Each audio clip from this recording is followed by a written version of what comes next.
We continue to visit with candidates here in studio throughout this week. We are only, now less than 2 weeks away from early voting in local municipal elections. We've got a candidate here that we will visit with here in just a second. At 9:35, Larry Williams will be taking your automotive questions. And then at 10 o'clock, Jody Arrington, candidate for Congress in the runoff, will be in studio to talk about his campaign a little bit. Joining me in studio right now, candidate for Lubbock ISD School Board, Scot Mayfield. Scott, welcome to the show. Thank you, Chad. Glad to be here. Yeah, glad to have you in studio. Tell folks a little bit about yourself.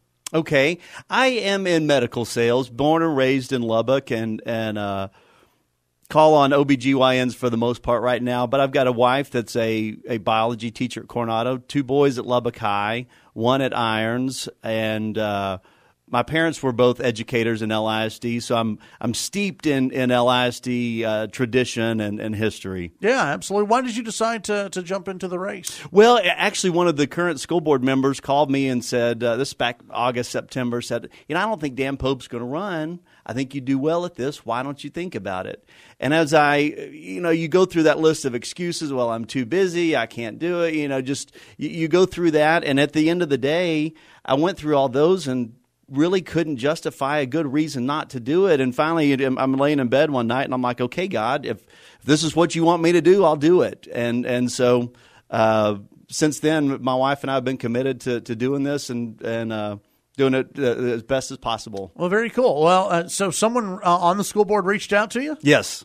You want to say who that was? Sure. It was Mark Blankenship. Okay. We're friends. We've coached basketball together, and so he's a great guy. All right. Well, very well. So how's the experience been? I got to admit, when I'm driving around, where I live, and then throughout some different parts, I see your signs everywhere. So obviously, you're getting out there and working a lot. We are, and that's something we're committed to. I was told early on the way you win a race like this is knocking on doors. And so we've been committed to knocking on doors and getting out signs and meeting voters and that's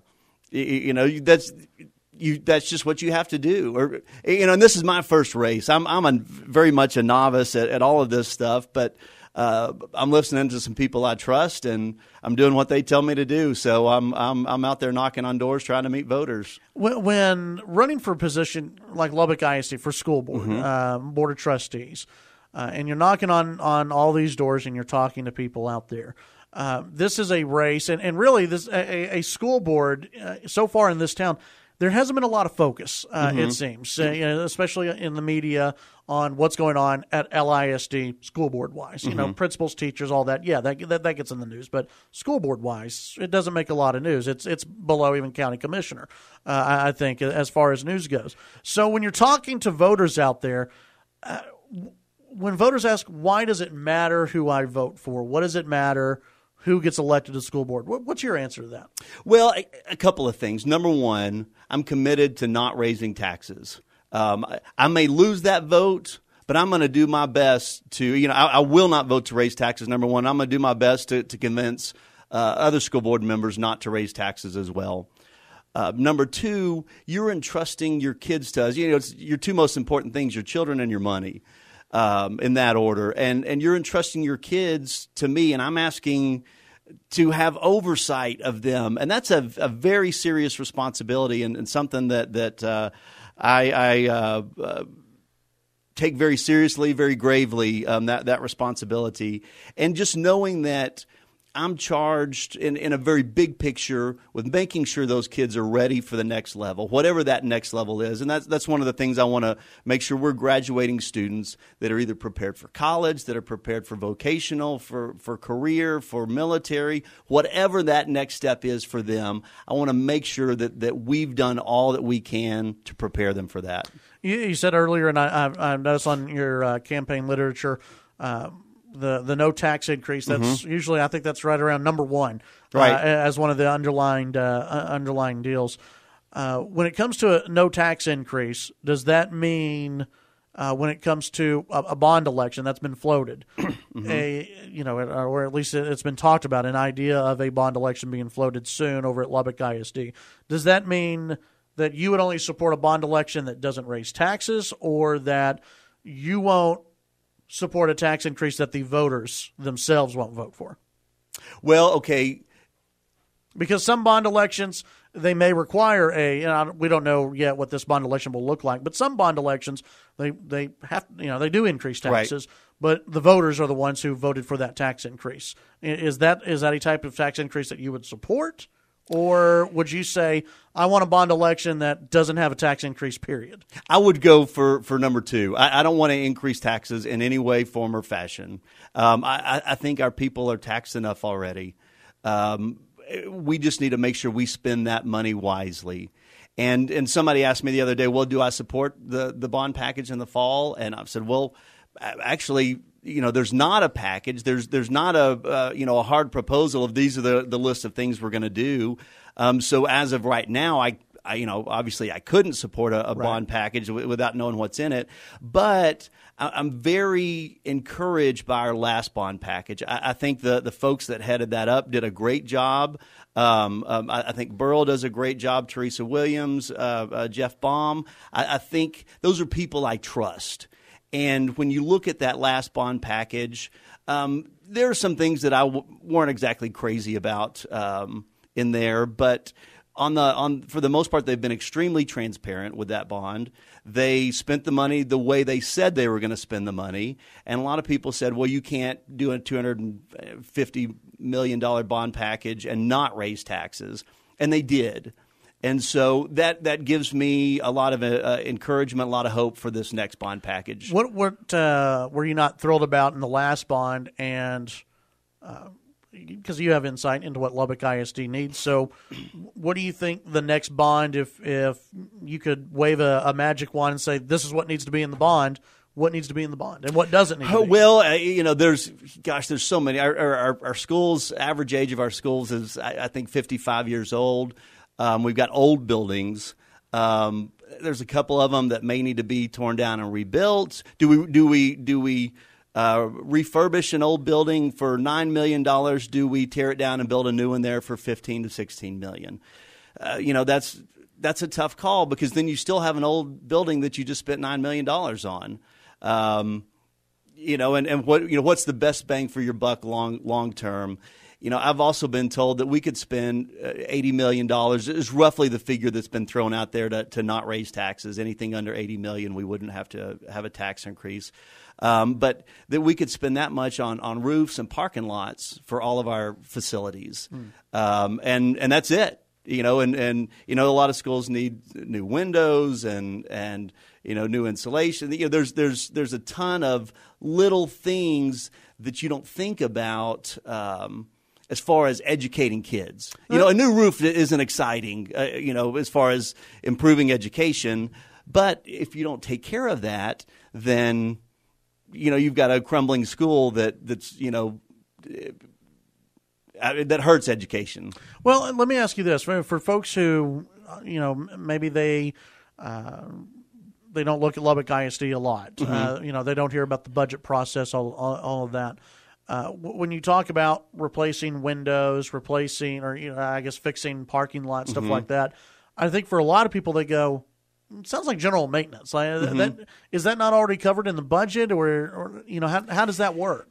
It's typically not. Well, and there's two kind of budgets. One was just the regular operations, which the bulk of that goes to salaries.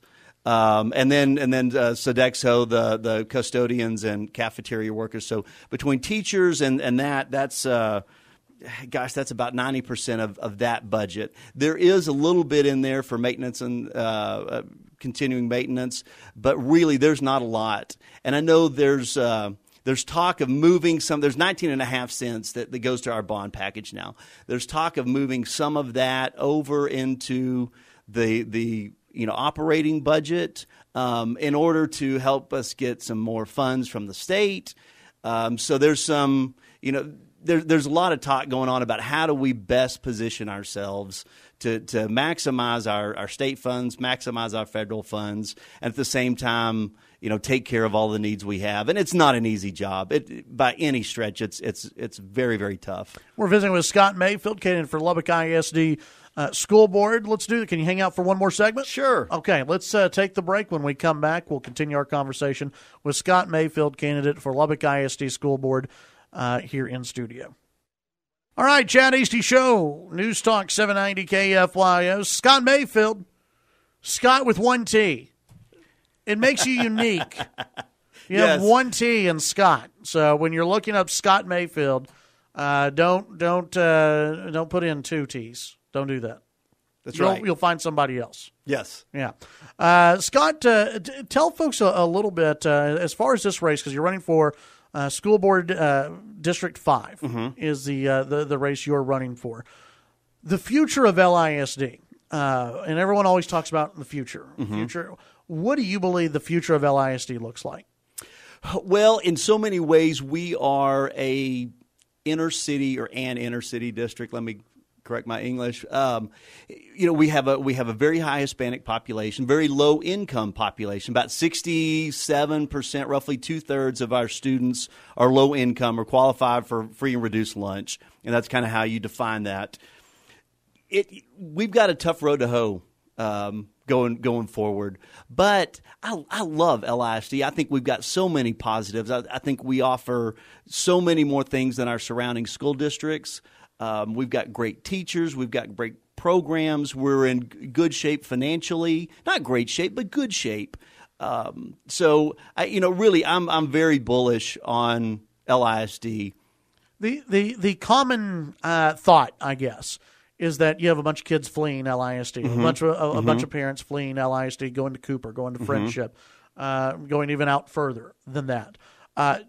Is that true? Do we see a lot of what should be LISD kids leaving the district, going to other places? If so, how can LISD, and if you're on the school board, what can the school board do to maybe reverse that flow? It's going to be tough, and I'm in sales, and I think obviously, so I want to have a great product, but I've got to outwork my competition. I've got to have a great message to go with a great product in order to win sales, and I think we need to look at parents and students as customers or potential customers. We've got to sell our school district.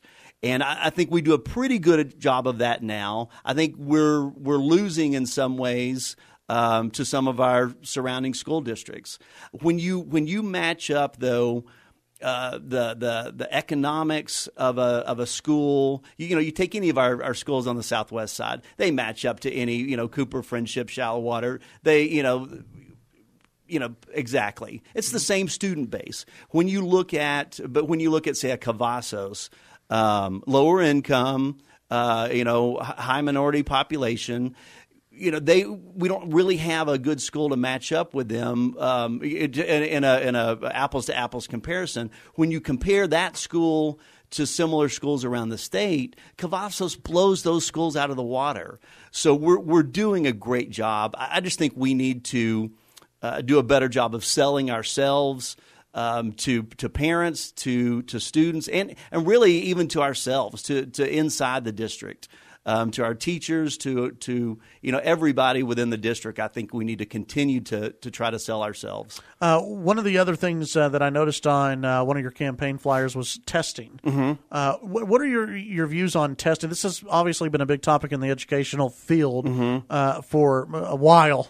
Now, right. It seems. So, what are your views on testing? Hey, I'm not a huge testing guy, but the nice thing is it gives us a very clear picture of where we are. Again, being in sales every week, every month, every year, every quarter, I can see where I am. I can see where I stand up against my peers. I can see, am I growing? Am I regressing? And testing allows us to do that. It gives us a very good look at the student, very good look at teachers as to how effective they're being. So we have a ton of information. And as somebody at central office put it to me the other day, we are a very information-rich district. We're a very action-poor district. And so I think we need to, when we get that information, we need to act on that maybe a little quicker, maybe a little more decisively. But we've got those The metrics that testing gives us are outstanding. And it's probably a little bit overboard. And then you've got the argument, what do we do? If we're not doing anything with that information, why are we doing all this testing? Mm-hmm. And so I think that's kind of the next step. And again, I think our folks downtown are doing a great job at central office. So this isn't a criticism of them, but I think they see that as the next step. Okay, now we've got this information. It's time to really begin to act on that. Do you believe there's been too much administrative bloat at LISD? I think we're probably nearing that place. I don't think we're quite there yet. Because I think we were behind, especially when Karen Garza came in. I don't think we knew how far behind we were, and she made some very necessary changes, some painful changes, and maybe in the way she went about the changes that made it more painful than it had to be. But I'm a big fan of her vision.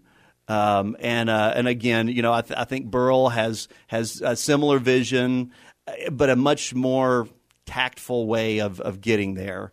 And let me ask you, a question came over the KFYO text line from a listener, a voter out there, mm-hmm. Who wanted to know. You said your wife is a teacher. Yes. If elected, you'd be on the school board. Yes. And let's say there's a great package that someone develops, bond package that would help out all the schools out there. Teachers are all for it, but it would raise taxes. You'd probably be hearing some stuff from family members and from friends, right? Mm-hmm. So would that be a conflict there for you? I mean, a conflict of interest or a conflict? How do you resolve that? Well, like I said, I'm not going to vote to raise taxes. I'm just not going to do it. We can do so much for our schools and for our teachers. With $80 million, that's a lot of money. And if like I said, I may lose 6-1 on a vote like that within the school board. But so be it. But I'm committed to that stance. Scott, tell folks where they can find out more information about you online. Okay, perfect. Facebook page, Scot Mayfield for School Board 2016. And again, that's 1T in Scott, and ScotMayfield.com, 1T in Scott, ScotMayfield.com. So I wanted to be sure to get that in. I guess in just the time we have left, which is probably about 1 minute or so. Mm-hmm. Tell folks in this race, you have one other opponent. Mm-hmm. In this race, what separates you from your opponent? Why do they need to vote for Scot Mayfield? Well, I've got history with the district. I've got 3 boys in the district. I've been in the district. I have a lot of experience. A lot of friends, family members have been in this district, and so it's the experience factor. All right, Scot Mayfield, appreciate your time today. Hey, thank you, Chad. All right, we'll try to get you in studio one more time before the election at least. Okay, sounds great.